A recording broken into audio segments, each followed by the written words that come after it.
حتى أهل البدع والأهواء، أهل البدع العقائدية وأهل البدع السياسية. أنا أقول بيننا وبينكم السلف، بيننا وبينكم الكتب، كان فيقول البدع بيننا وبينكم.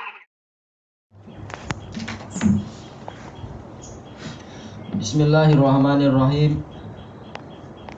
Qala al-Imam Syekhul Islam Ibnu Taimiyah rahimahullahu taala, yaitu di dalam matanya, wa qauluhu subhanah, dan firman Allah subhanah ini terkait dengan apa? Ayat-ayat yang termasuk di dalam masalah asma wa sifat. Huwal awwalu wal akhiru wal zahiru wal batin wa huwa bi kulli syai'in alim. Dialah Allah yang awal, yaitu yang pertama kali ada tanpa ada batas awal. Dan dia itulah al-akhir, yang terakhir ada tanpa ada batas akhir. Maksudnya adalah kalau yang makhluk itu ada batas awalnya, maka Allah tidak ada batas awalnya. Allah lebih dulu ada sebelum mereka semua. Kalau makhluk itu ada ujungnya, ada akhirnya, maka Allah Ta'ala itu masih ada setelah mereka semua mati dan sebagainya. Allah masih ada. Az-Zahir, Az-Zahir yaitu yang paling tinggi. Tidak ada makhluk yang lebih tinggi daripada Allah. Allah ada di atas arsy-Nya, tidak ada di atas itu makhluk lagi.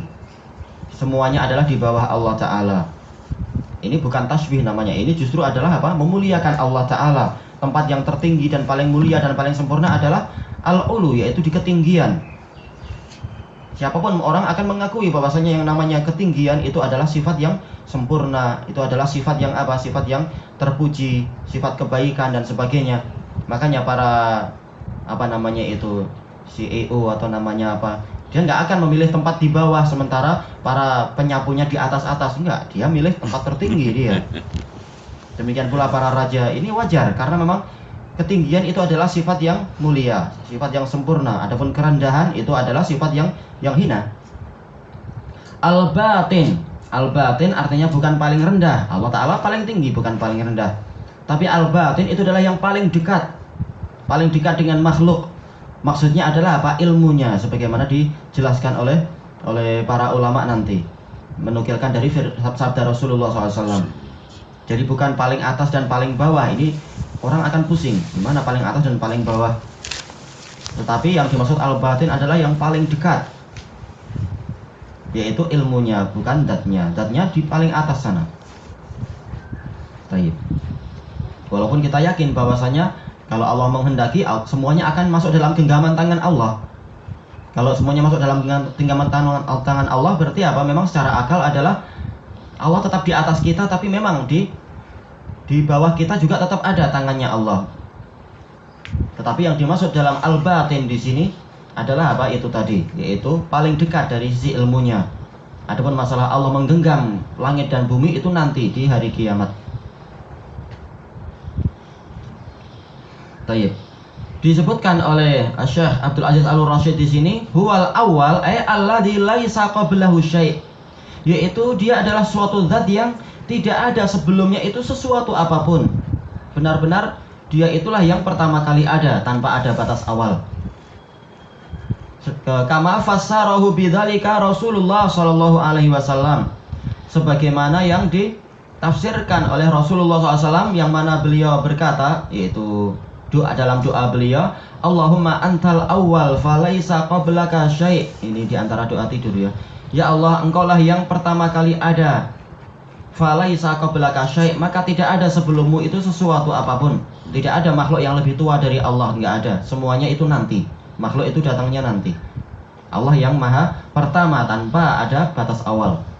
Wa antal akhiru falaisa ba'daka syai', dan engkaulah yang paling akhir, maka tidak ada setelahmu itu sesuatu apapun. Makhluk itu ada di tengah-tengah situ dari sisi waktunya. Kalaupun makhluk itu nanti akan habis, maka setelah mereka habis tetap Allah Ta'ala itu yang maha ada tanpa ada batas akhir. Sebagaimana firman Allah Ta'ala, kullu man 'alaiha fan wa yabqa wajhu rabbika dzul jalali wal ikram. Juga dalam firman-Nya apa? Kullu syai'in halikun illa wajhah. Semua yang ada di atas bumi ini akan musnah, tapi yang tersisa adalah Allah Ta'ala. Yang tersisa adalah wajah Rabbmu yang memiliki kemuliaan dan keagungan. Maksudnya adalah zatnya, yang menunjukkan zatnya, walaupun jelas wajah Allah itu ada. Baik, kemudian wa anta adz-dzahir falaisa fawqaka syai'. Engkaulah yang adz-dzahir, yang paling tinggi. Dzahara bi mana ala. Maka tidak ada di atasmu itu sesuatu apapun. Tidak ada makhluk yang lebih tinggi melebihi Allah. Semuanya di bawah Allah.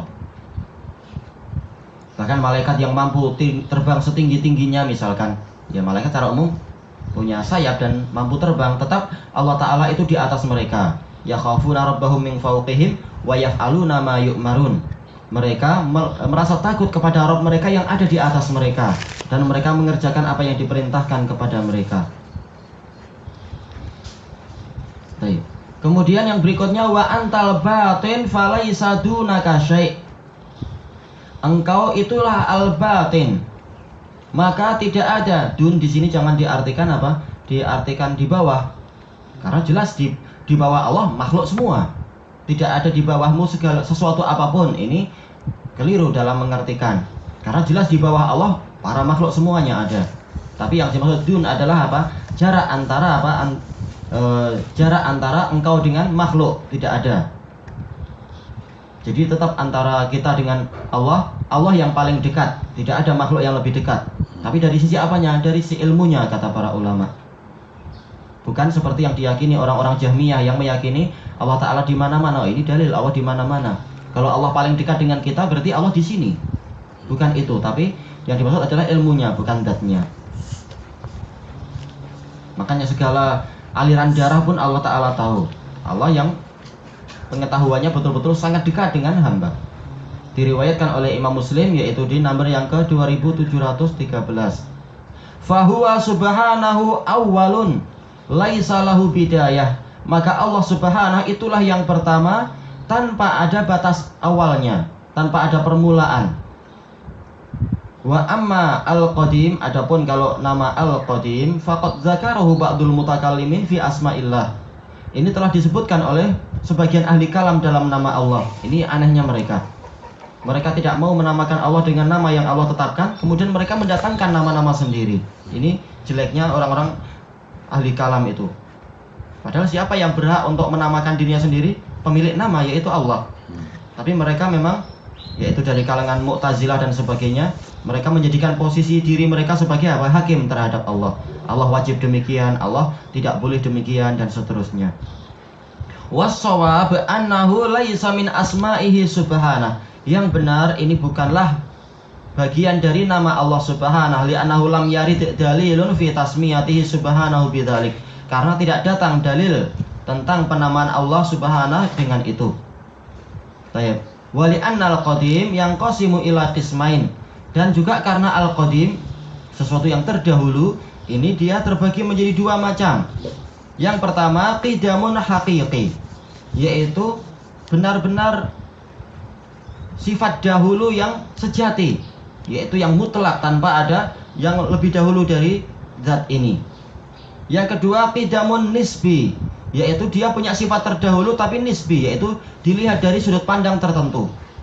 Dilihat dari sudut pandang adik-adiknya dia memang terdahulu, tapi dilihat dari abangnya oh dia kalah, istilahnya misalkan. Baik, fal qidam al haqiqi huwa alladzi lam yasbiqhu adan. Sifat terdahulu yang hakiki adalah yang tidak didahului oleh sesuatu yang tidak ada.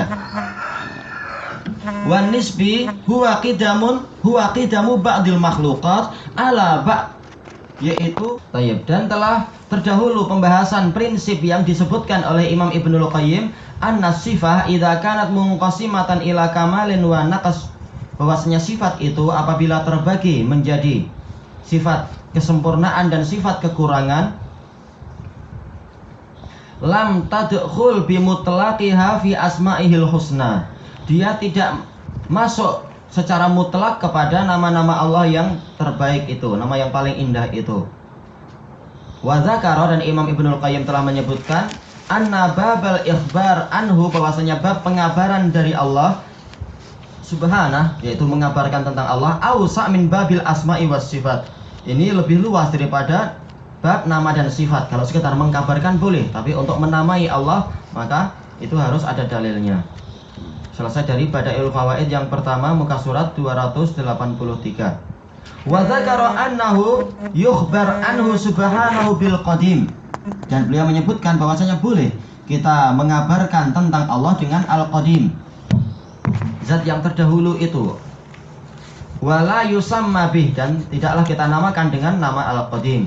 Wa qala fin nuniyah, Imam Ibnu Qayyim dalam nuniyah telah mengatakan, wa huwal qadimu falam yazal bi sifatihi subhanahu mutafarridan baldaimul ihsani.